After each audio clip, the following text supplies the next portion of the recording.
At the Central Park Zoo, the animals lived in luxury.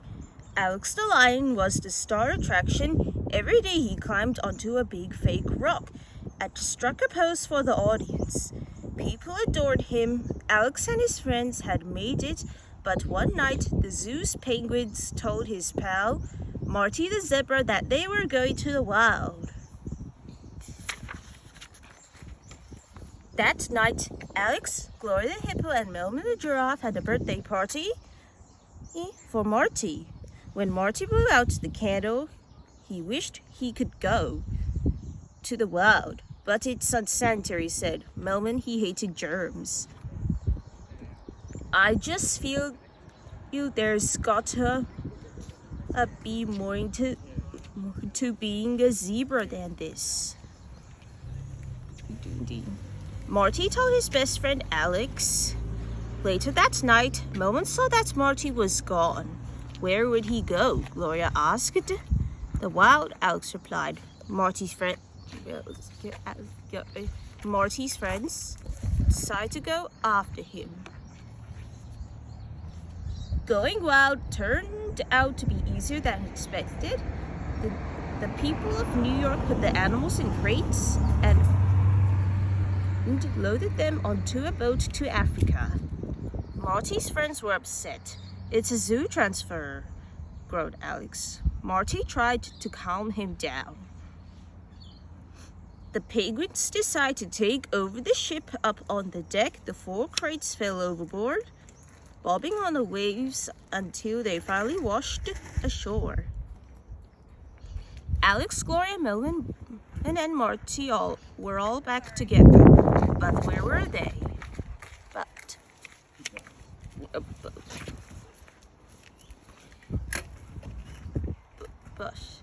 the friends followed the sound of music into the jungle, where they saw a group of dancing lemurs.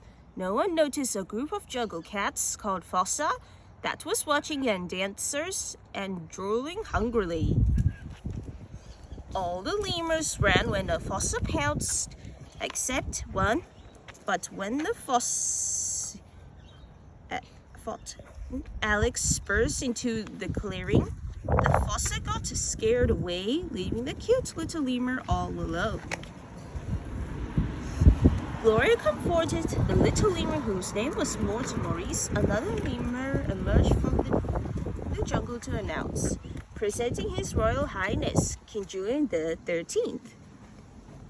Julian marched out of the bushes to welcome the visitors to the wild and thank them for chasing away the fossa.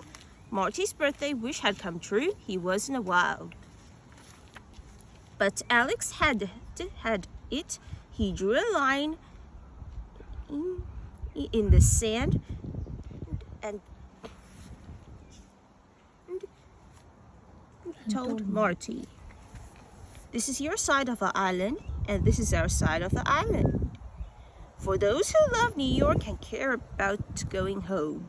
If you need me," said Marty, "I'll be over here on the fun side." Alex built a giant statue to light on fire and rescue attraction a boat. Melman started the fire, but lit the statue too soon. "Can we go to the fun side now?" Melman asked. Finally, Alex gave in and went over to the fun side of the island. Together again, they all enjoyed the evening in Marty's cozy hut. The only thing missing was Alex's favorite food, steak. Meanwhile, King Julian announced to the lemurs that they would befriend with their New York giants. With their protection, the lemurs would be safe from the dreaded fossa. "I have a plan," King Julian said.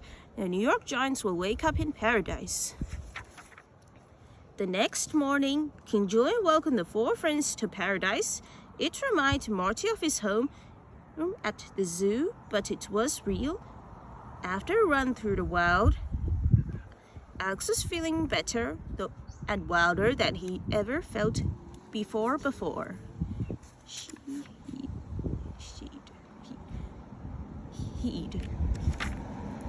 Life on the island began to grow, and Alex the lion leaped onto a rock, and for the first time in his life, really roared. He threw his arms into the air, and shing! Claws popped out of his paws. Alex couldn't stop smelling steak, though. He opened his mouth to roar again and bit Marty instead. Living in the wild was making Alex wild. Mr. Alex belongs with his own kind on the foster side of the island. Julian said. Everyone stared at Alex, who fled into the jungle. Suddenly, Gloria, Mel, and Marty heard the boat sound of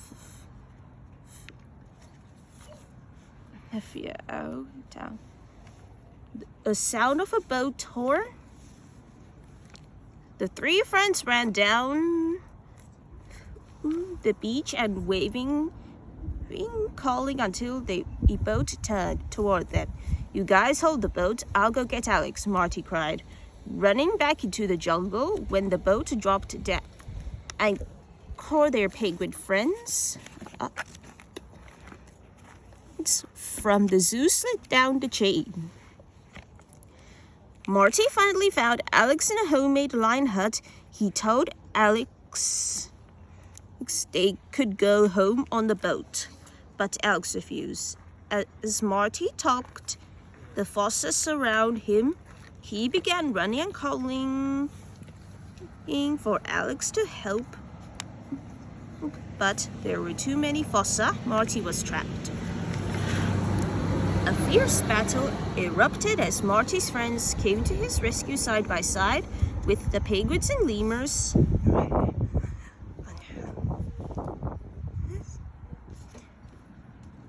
They fought the fossa, but they were outnumbered. Just when it looked like the fossa would win, a roar brought the fight to a sudden stop. Alex leaped into the brawl, and with the help of the penguins defeated the fossa. I never ever want to see you on my turf again, Alex roared. That night, everyone celebrates with a huge party. Alex was invited back to the lemur side of the island, and everyone was friends again. Things get any better or louder.